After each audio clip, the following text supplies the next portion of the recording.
Austin Mao. Good to see you, brother. Good to see you.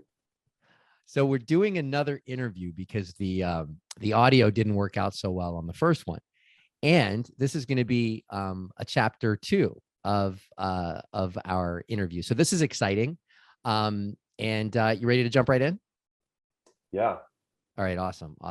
So let's start here. In the pre-interview form, you mentioned mind, body, spirit connection, and I think most people have heard some sort of terminology like that. But tell me what that means to you. Great. Thank you. And pleasure to be back on this podcast with you, Alex. Oh yeah, I'm looking forward to going through this. Super excited. So there's a long history of psychology spanning over 100 years, right? And now we're in what's called the third wave of psychology. At first, it was defined by Pavlov, where there are triggers like a bell being rung and then the dog salivating. And the prevailing theory is that humans are just like any other animals that have the same kind of triggers that lead us to feel things, right? And so much of psychology was revolving around how do we identify those triggers? How do we avoid those triggers? How do we deal with those triggers, right? To retrain ourselves. Second wave cognitive behavioral therapy was all about how the mind can influence one's emotions, right? And so training the mind to be more resilient.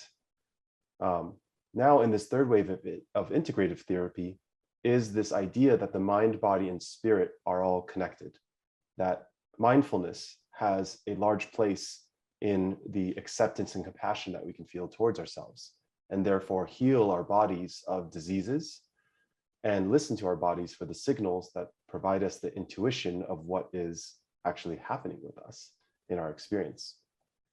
And so this mind, body, spirit concept is something that has practical terms for how we get to live our lives. And so much of the philosophy around ceremonia and its spiritual practices is to combine the psychotherapy from, that tackles the mind and body connections with spirituality to create this cohesion between all three of the ways that we experience the world. Yeah, I got it. So yeah, go ahead. The way that I look at the mind is that it's like a sharp tool, right? This is where we get focus. This is where we have an idea and we can apply our willpower to enact that idea. And so as a sharp focused tool, we can experience and influence the world with clarity through our mind. The body is like a sensor, like a radar, right? It is more of a blunt object. We feel feelings, but sometimes it's very difficult to express what those feelings are because the expression is through the mind. And the body provides us these signals, which if we listen to it, we can discover the seat of our energies, right? When feelings are not dealt with, when we're experiencing shame or anger or guilt or grief, and we repress and suppress those feelings, they get stored in our bodies. And then that storage of energy provides us these kind of soured signals, right? These unclear signals of what to do in our lives, signals around a falsehood, to hate, to attack, to be in rage, or to numb ourselves from what the painful signals, right? Yeah. So let's discuss this a bit practically, like on a ritualistic sort of way. So I've been incorporating yoga into my daily ritual. And what I found is that I think yoga in general is mind body connection. And the poses that I'm doing and the time that I practice and all these other factors allow for that mind body connection. So I want to know more about how we integrate spirit, and I want to understand, give me a very practical scenario where somebody after going through integrative therapy, which we'll discuss here in a minute. But what's a practical scenario where someone can actually find themselves in that, unity of mind, body, spirit? Like, what does it feel like, and what's a practice someone can do during the day, during the evening, that can start to have these elements connect? Great. That's a really great question, and I love the framing around practicality. So, so much of the work around the mind is to train the mind to doubt itself. The mind believes its own stories. When we have a memory, we attach a story to that memory. For example, worked with someone who lost their family at a young age to a car accident. And this person was in the car. Very, very, very traumatic memory and life-defining. When there is a story around that memory, a story engendered around grief, around suffering, around regret, right? Around responsibility that really isn't theirs, then that can create, a magnification of suffering in their lives, how they choose to live their lives, the kind of relationships they build, and the kind of affirmations they give themselves that they're the source of suffering, right? So training the mind to separate itself from the story, and in so doing, feeling in the body, feeling better. So then training oneself to be attuned to the body and how it can go from an apathetic, depressed, numb state to a state of joyfulness or a state of great pain, right? And instead of allowing the mind to wrap a story around the idea that pain is bad, but instead to view all feelings as a gift of being on this human plane of existence, then the mind can quiet itself down, right? And listen to what's truly there, which is the voice of the spirit. So the spirit is our connection to oneness, to consciousness, to formless time. And the body is manifested in our experience as intuition, right? So when you feel intuition, when you feel a pull towards doing something, right? This is what's called this is where you're starting to tap into what's called non-linear thinking, right? The mind is all about linear thinking, deductive, like if this, then that.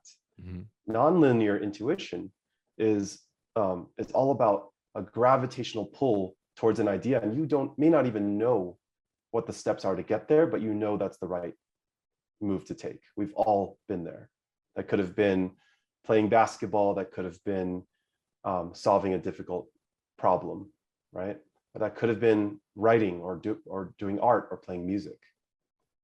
The spirit manifests in our experience as inspiration. So this is when we feel a calling, right? And that calling is always a gravitational pull towards the major truths in existence: love, oneness, peacefulness, gratitude. Powerful words that express the underlying truth of the fabric of the universe. The practical steps to feeling that connection between mind, body, and spirit is to quiet the mind, which can be done through meditation. It can be done through the psychedelic experience. It can be done through moments of really tapping into the body, of tapping into that flow. We felt that maybe skiing down a mountain, or scuba diving, or intensely peaceful and present experiences with nature. Like in those moments, the mind becomes quieted.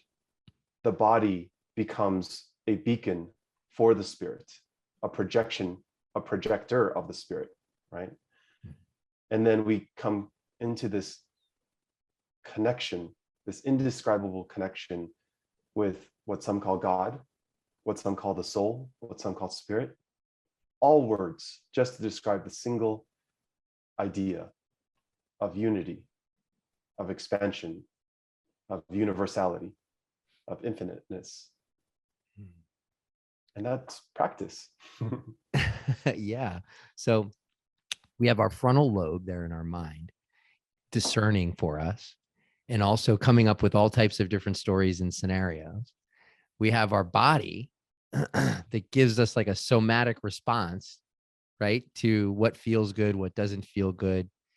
And when we start to turn, our minds towards a more quiet place, are you saying that our body starts to show up as giving us direction, and so all three of these start to work symbiotically? Is that what you're like the goal of that mind body spirit connection in your practice? Is that sort of what it is, being able to access all three of those as you go through life? Yeah, in a sense, the mind constructs these layers around our experience of life as protection mechanisms. Every time you feel shame, for example, that's a protector. Every time you feel anger, that's a protector from an imagined an imagined pain, which is by definition suffering, right? When we imagine the future pain. When you're being, when our ancestors were being chased by a tiger, right? There would be a bunch of cortisol, stress, and adrenaline flowing through their body that gives them the requisite tools to survive, right? When one imagines being chased by a tiger, the same chemicals pump through from our brain through the rest of our body via our heart, right? Our mind cannot tell the difference between truth and falsehood, between memory and reality, right? So recognizing that everything that we believe we feel is actually a protection mechanism from an imagined pain, programming that came from our childhood that we learned as helpless babies, right? That enables us to start to really get in touch with our bodies, with that intuitive self, that nonlinear thinking, that piece of us that doesn't require us to justify what we're doing because we already feel it's right, right? And because our bodies are that projector of the spirit, the deeper connection that we have with our bodies, it's the deeper connection we have with our feelings. And so you connect, so you take this and you connect it into your integrative therapy. That's how that begins to become applied to the people that work with you.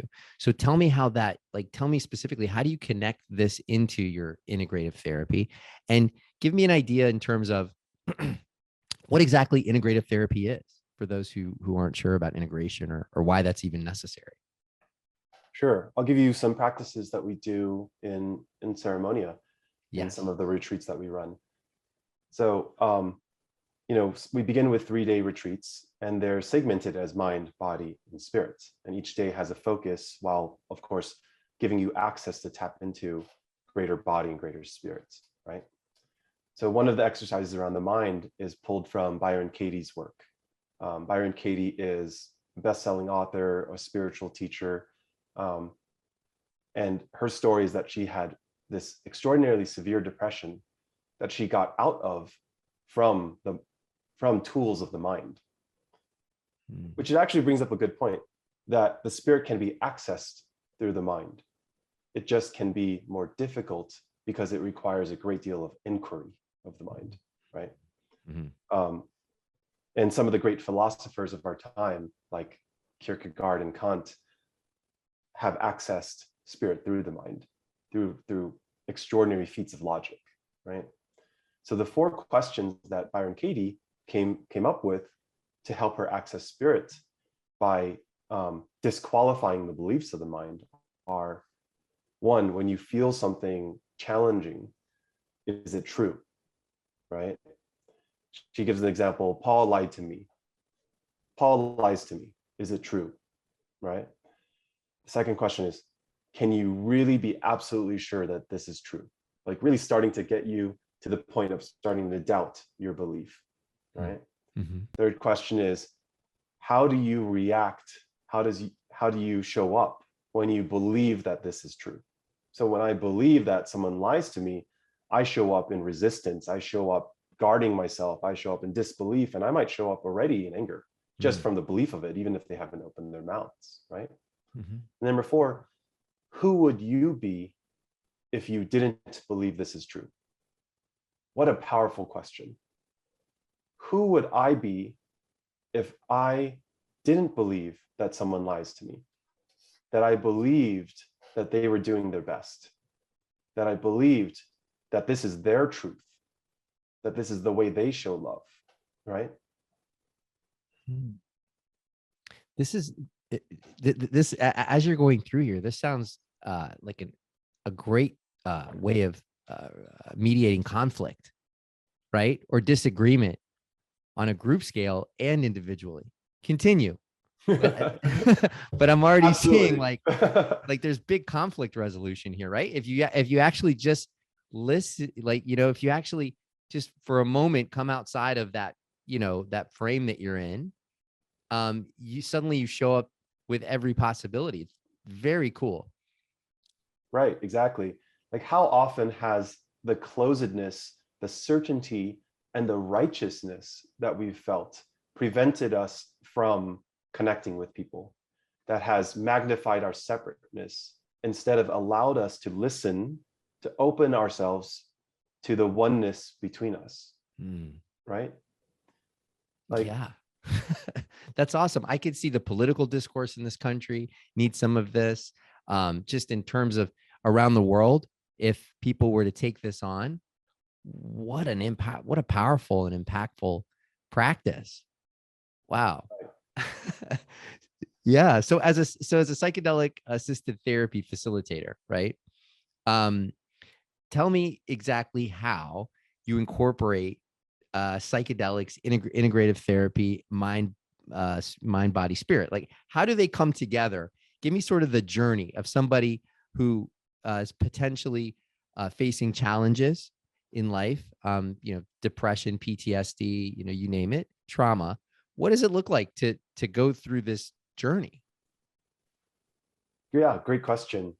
So as I shared, coming into this place of awareness of our feelings, and then the inquiry process, such as using Byron Katie's the work, allows us to really inspect the beliefs that have been embodied in our body, have been stored in our body, right? Think about, when I think about all the times where I could not forgive because I was holding on to a grip of a belief, right? So many times I just would not talk to a person for years because of that grip. Who does that grip affect? I mean, it's both of us, but really my experience is I'm the one who's suffering, right? So coming into the space where we ask ourselves, what are we willing to risk to free ourselves from suffering? What are we willing to risk for freedom? That powerful question gets us to the place of courage, of taking that courageous step to say, I want a change. So the process of facilitation begins where we identify all the things that we believe we can't do, right? Every time you say, I can't do something, I can't forgive this person, I can't apologize to this person, I can't love this person in my life, right? To recognize that being in the field of can't is victimhood, is disempowerment. And to reframe that as I won't do this. I'm making a choice not to forgive. I'm making a choice not to apologize. Then going from I won't to I want to, right? Which is a humongous step to say, I really want to forgive because I know that this will feel better for me. I know that this grip is creating suffering for me and creating suffering for that other person, right? Then from I want to I will, which is the step of courage, right? So going from desire to courage. And courage is the first step where in David Hawkins' map of consciousness, we're flipping from force to power, from weakness to strength, because we get to take responsibility for our own experience. So then going from I will to I am, the actual doing of the thing, right? So much of the facilitation revolves around guiding people through these steps. And then when going into a plant sacrament ceremony, where we get into the transpersonal psychedelic experience, we're by inspecting the layers of non-forgiveness, of righteousness, of resistance that we've layered on, that our ego has layered on top of our spirit, right? And then having the message of surrendering those layers, letting those go. In the transpersonal experience, in the psychedelic experience, that enables us to penetrate so much deeper into spirit, to find and finally observe, witness, and be the truth of it all, to really be in this place, in this field of love, of oneness, of compassion, of forgiveness, of really, really not just thinking or understanding, but inner standing, that we're all trying our best, that we're all one, that we're all living a human experience. Is this mind, body, spirit connection available after a psychedelic journey, available within the confines of a 72, 48-hour period, spending time in a circle like that?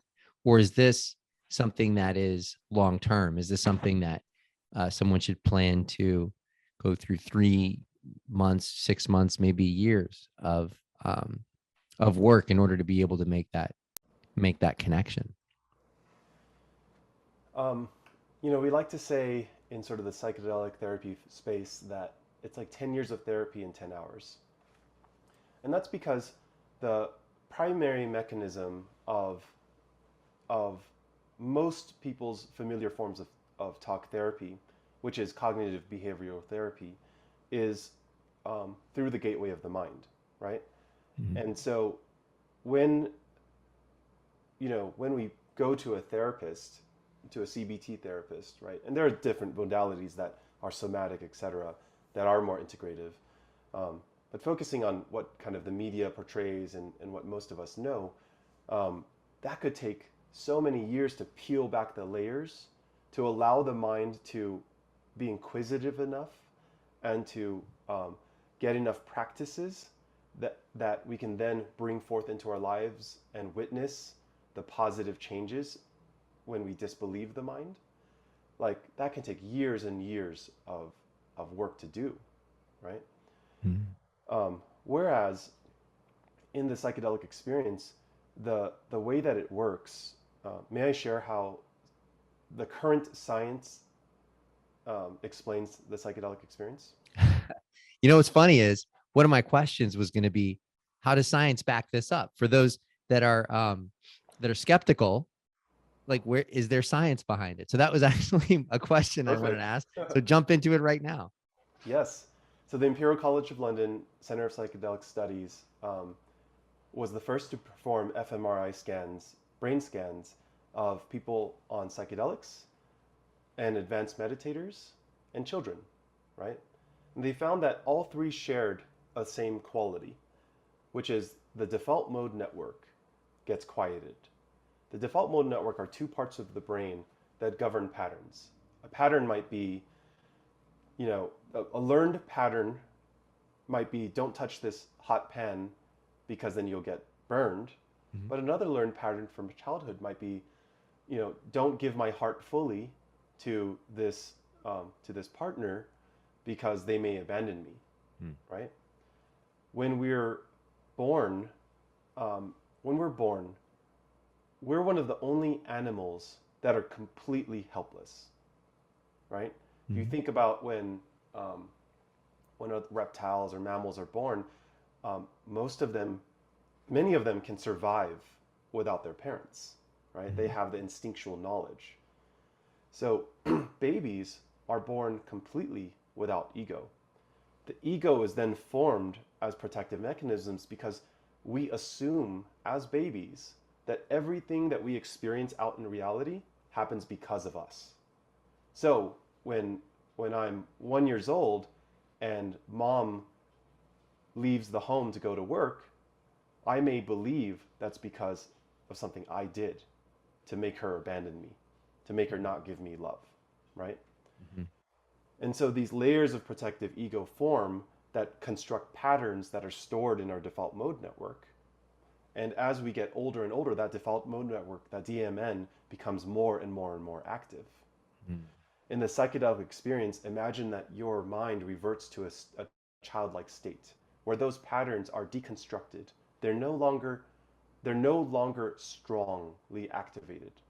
And it allows you to witness as an adult the truth of life, right? The truth that, as I shared, that we're all here to love each other, that we're all here to walk this inner journey.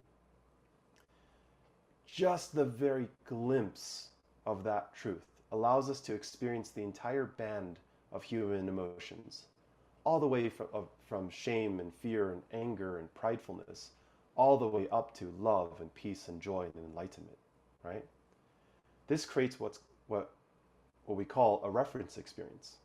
It's an experience that we know is true because we've experienced it. And because we've experienced it, we know that there's something more and better out there.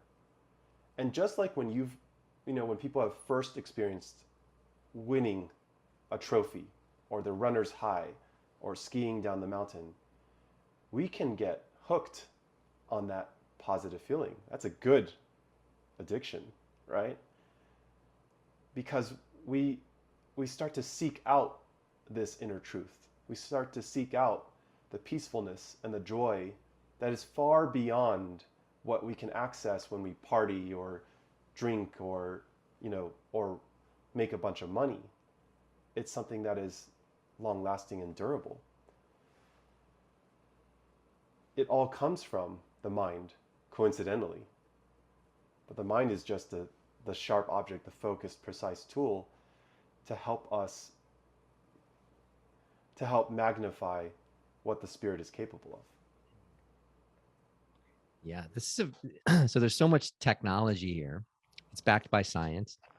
It's now becoming more and more available and accessible in the West, which is phenomenal, which is going to give so many people access to healing, trauma, and structures and rituals that actually have an impact on their daily lives and their quality of life.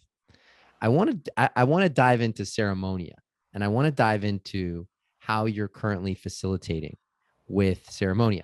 And when I think of church, I'm sure when others think of church, usually a few things come to mind.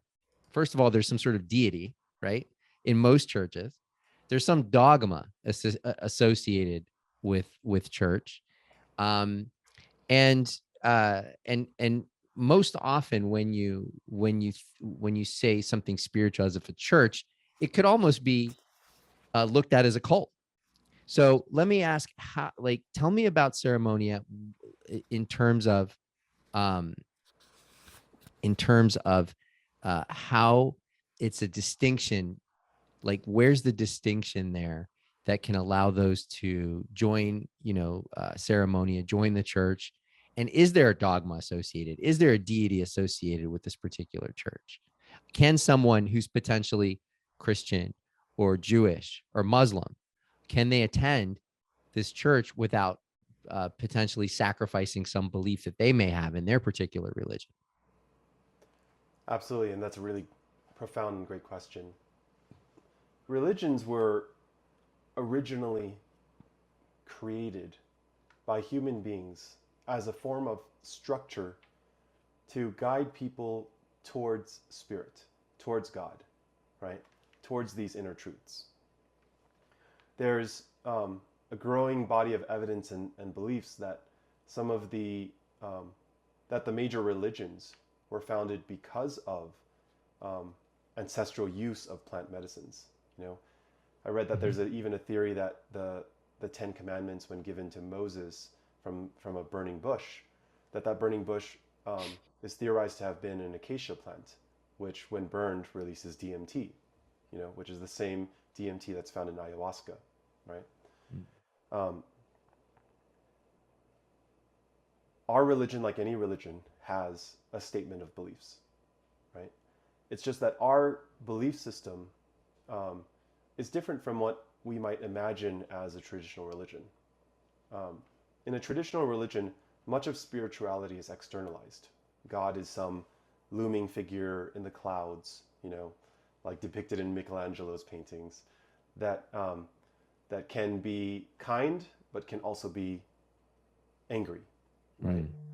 God is some being that we praise, right? That we pray to, that we that we are in service to, and it's our responsibility to bring as many people to that God as possible. That's what a traditional religion might look like. Our beliefs are informed by some of my transpersonal and psychedelic experiences, but also mostly informed by the collection of spiritual texts from Buddhism, from Taoism, from the great Indian teachings, which is that there's something called God transcendent and God immanent, right? God transcendent means the God outside, the God that transcends this plane of experience, right? That when I look at a tree, when I look at you, when I look at this computer screen, all of it are manifestations of God. Every being and everything is a manifestation of God. God immanent is the God within, that when I quiet the mind, when I have deep access to my body, and when I enter the spirit, I find that within me is also God, that I am also God, that everybody and everything is also God. And so, while this is our statement of beliefs, we encourage anyone and everyone with whatever belief system to come in with their beliefs, because a core principle of ceremonia is non-dogma. It doesn't matter what you believe, as long as you believe something. Our belief is that everybody is a morsel of God, right? And we're all capable of embodying that and of tapping into that. Does that make sense? Yes, absolutely. So one of the tenets is there's no dogma. One of the tenets is there's no dogma, right? and what's interesting about that is, I've been in service to grandmother ayahuasca through various retreats and whatnot for quite a long time. And even in shamanistic traditions, there is a level of dogma, right? For example, you can, don't use synthetic or semi-synthetic psychedelics. There's a dogma in that.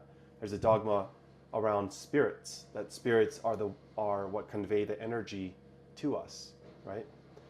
Ultimately, my belief is that all religions, all spirituality are saying the same thing, and that they're all, sometimes it's just the words that we use, right? Words are tools to convey ideas. When you say spirit, you might mean internally the idea and what feelings it engenders for you, what practices, what intuitions, and what beliefs that may convey for you might be the same as when I say God, right? It might be the same as when other people look at crystals, right? Or astrology. It might be the same. And it's where dogma is, where dogma doesn't serve us, is that it's the mind's way of creating more separateness. All beliefs, any belief creates separateness. Because if we understand the real truth of the universe, we'll know that we're all right. Yeah. Wow. Was it now when you first had the idea of ceremonia, have things shifted at all from where you first had the inception of this to where Now you've landed. Uh, it's now you have a ceremony coming very very soon. Has there been anything that's sort of shifted, or have things gone exactly as you planned thus far? Um, a lot has shifted and continues to shift, of course. You know, the interesting thing Yeah. about this church is that it's also a startup, right? Hmm. And I've run a few different, you know, tech and real estate startups in the past, and so um, there's all of this like organizational, marketing, and Hmm. financial elements to this work, and then there's the heart level work of creative force and content and sharing, you know, at a vulnerable level. And because this is my first foray into conscious entrepreneurism, right? It's also a huge part of my own internal journey. Hmm. You know, one of the reasons why I do this work is selfishly to hold myself accountable to my own principles, to my own values, right? Like I get to be in integrity with everything that I share, everything that I guide, everything that I teach, because that's the only way I could do it, right? Hmm. And so as I navigate this mind heart or mind body relationship myself, I find nuggets of wisdom in my own experience that then transform how I approach, how I think about, how I message, and how I plan for this church to grow, right? Hmm. Yeah. So you're using some of the skill set from your previous life to build the church. Um, and so it's a startup church. I love it. When is the first ceremony? When are you going to be starting to accept participants, or Um, do we call them parishioners in a church? we call them members, parishioners. Members. Got it. Okay, good. Yeah. So, so when's the first ceremony, or have you already had it? Yes, we had our first one in May. We Hmm. have our next one on July 20th. And then I'll be announcing the third one in September, most likely third or fourth weekend of September. Yeah, Yeah, I'm going to be attending the one in September. beautiful. So I'm I'm excited making a to have you. commitment recorded. So that's what's happening. So I'm going to attend there in September, and then I'll be able to opine on the podcast a bit, and maybe we can discuss what's happened during that ceremony and kind of debrief as much as possible. Obviously, we want to keep things, we want to keep uh, that type of sacred space sacred, and we can also talk a little bit about the transformation that came out of it, right, and the joy that came out of it. So I'm looking forward to that. So you have my commitment on this podcast that I'm going to attend this September retreat at Ceremonia. And I'm going to really look forward to seeing how all of this manifests into something that can impact not just the city. And by the way, this is in Denver. If anyone is wondering about it, correct? Is it in Denver? It's a little bit outside of Denver, Yeah, it's where a little bit outside of Denver. a little bit outside of Denver. So anybody in the Denver area, this is highly recommended.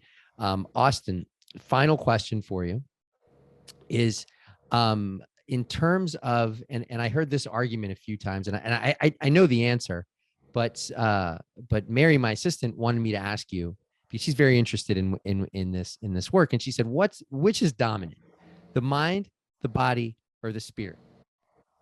Which is what? I'm sorry? Dominant. Dominant. Yes. And um, apparently this is a question. Apparently there's like forums all over the internet about what's dominant, as she was going in and wanting to learn more. So I don't know if you have an answer to that particular question. hmm. um, I'd say that the mind likes to think it's the mind. The body likes to think it's the body. The body likes to feel it's the body. Yeah. Um, but it's but it's really the spirit. And when I say the spirit, remember I talked about God transcendent and God Yeah. immanent, right?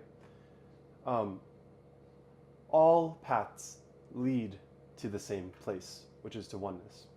Ram Dass shares this talk where he shares that he spent a lot of time in hospices, sitting with people who are passing away, and he understands that many people are afraid of doing that, but he finds it to be so extraordinary and beautiful, because at the moment that somebody passes away, they achieve enlightenment. It's the final letting go. My grandfather fought his illness to the very last breath, did not want to die, was so afraid of it, right? My grandfather. Mm-hmm. But I can imagine that my grandfather, on that very last microsecond, that final moment before we sleep, for example, there is a letting go, a surrendering of all the layers of ego, of all the stories, of a final peacefulness, right? And that moment, that microsecond is enlightenment. We're all pushing towards that.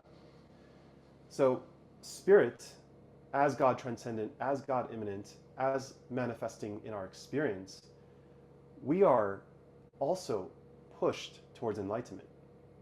The meaning of life, everybody searches for the meaning of life, for their purpose in life. Mm-hmm. But the meaning of life is so simple, really. It's to walk this inner journey, to come into the place of oneness, right? And when we understand that life is not just limited to this human life, to the 100 or so years that we're going to live, right? It's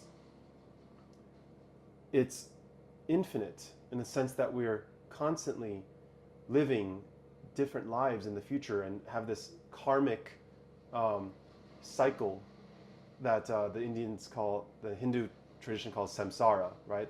The cycle of life and death, and then the karma, the thread that of the storyline, like the hero's journey of us finally through all these lifetimes getting to a place of enlightenment, of oneness, right? That's the meaning of life, and the spirit is constantly pushing us towards that without us even knowing, right? All suffering is here for a reason. It's to get us to suffer enough so that we so we build up the energy to make a change, and to make that change to seek out peacefulness, to seek out spirit. And that is the guiding hand of spirit. So we've just answered the meaning of life in this and we've almost connected to spirit just through the conversation. Austin, thank you so much for coming back on the show to go through and discuss mind, body, spirit connection, articulate a bit about Ceremonia Church, which I'm excited to attend in September, the retreat. And I think that more of like what you're creating in Denver is going to cause massive, massive impact, not just there, but as it sort of ripples beyond, because others are going to start similar types of practices and start to incorporate this. And things have already moved so quickly in the last 5 years in terms of psychedelics and in terms of understanding the work that's involved in being able to get to that essence of life. And thank you so much for the work you're doing around it. This is great.